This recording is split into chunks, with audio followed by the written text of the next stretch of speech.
China's Evergrande, because the slow-motion collapse of the world's most indebted property developer, has just entered a new stage.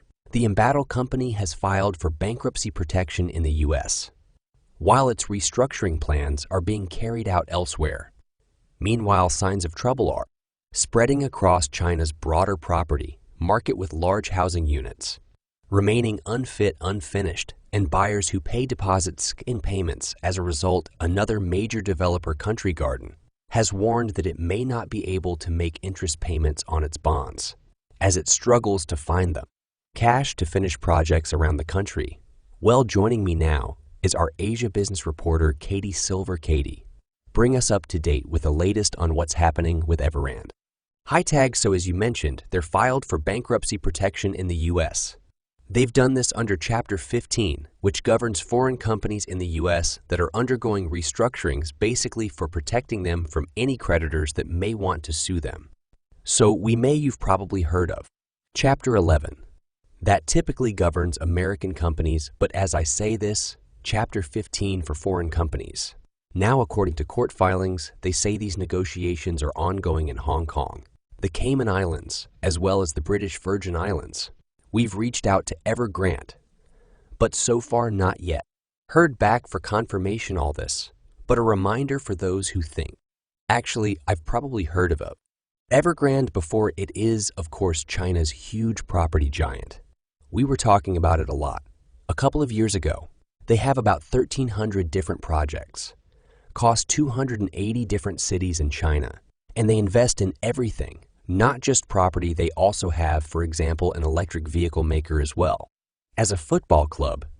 But as I mentioned, 2020, one was when we saw the company default on its debts, sending shockwaves across the global financial system, and in fact triggering a string of defaults across other builders who were either owed money from Evergrande or expecting Evergrande to complete some contracts of them since 2020. One we've seen about 40%, or the companies that make up about 40% of China's housing sector defaults. And currently, as we understand it, Evergrande has about $300 billion in debt. It's lost about $80 billion in the last 2 years, and in fact has even been in a trading halt, its shares since last year. Yeah, indeed. And as we've been seeing the property market very much in the focus in China right now, we saw house prices earlier this week dip for the first time, as since the ending of pandemic. Restrictions worth stressing though. Evergrande is a different company to the other one that's been in the headlines a lot in recent weeks and months.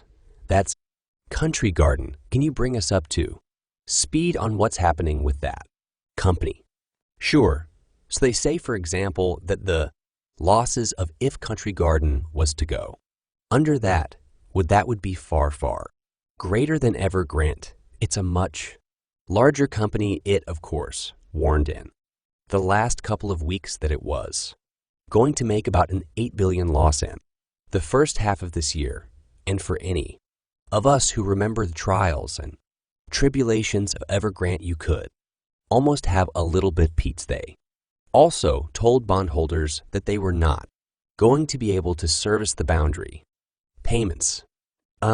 This was, of course, the start of Evergrande's troubles. We have seen its shares up today about 3%, but they've lost almost half their value in their past month. And the issue here, those unfinished projects that you mentioned, basically people buying properties off the plan, seeing construction falter, and then buyers therefore stopping paying their mortgages, and that court further causing financial stresses for these developers, countries. And it must be said as well that these developers in the property sector makes up about a third of China's economy.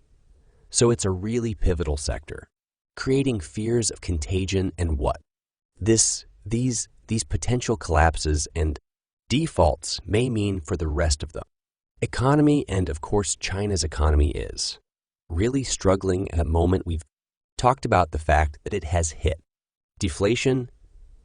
Price is going down rather than up. Super unusual considering the rest of the global economy we've talked about the fact that growth is down trade, is down, and indeed the central bank.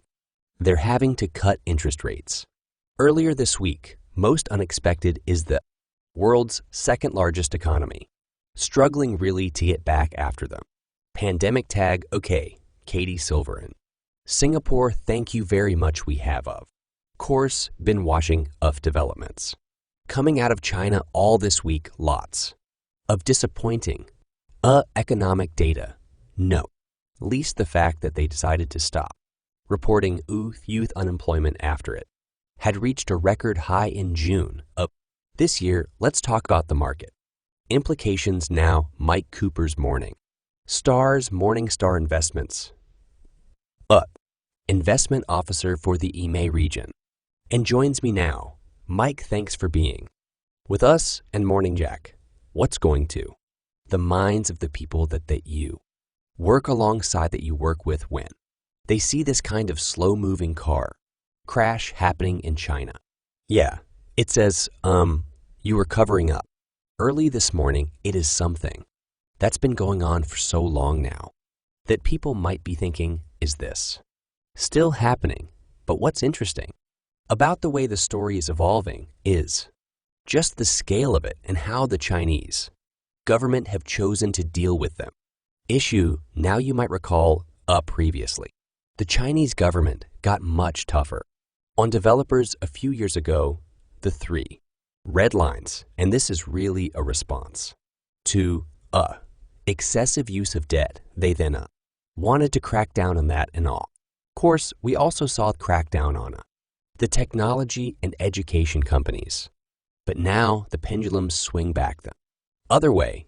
So here the issue is how to read the way the government is dealing with this. We all know the script of how this works. Property over lending and developing has been going on everywhere for centuries. The issue really is how the government allows this to play out, whether it's a more American style crunch or whether it's a more Japanese style long play out. And here we've got further evidence of a heavily intervene, a longer, slower play out.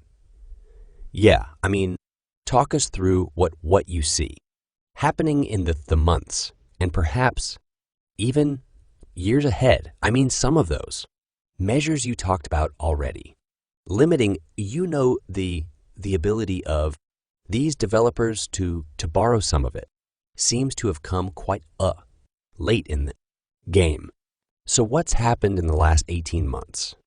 Of course, globally is the huge rise in interest rates. So this is a race against time if you're heavily indebted, and particularly if you're heavily indebted in a period of economic weakness when asset prices start to fall. So this is it. Think one of the reasons why that government's attitude to dealing with the crisis has changed the wider fallout, the non-implication to the financial sector, the economy in terms of asset prices and people's wealth, means that it's imperative to prevent this escalating, and so a longer, slower workout, as I say, with possibly a more Japanese style rather than a US style treatment of this suggested, and go on for quite some time, and there'll be heavy intervention all along the way. Okay, my coup for Morningstar Investment Management, thank you very much for that analysis.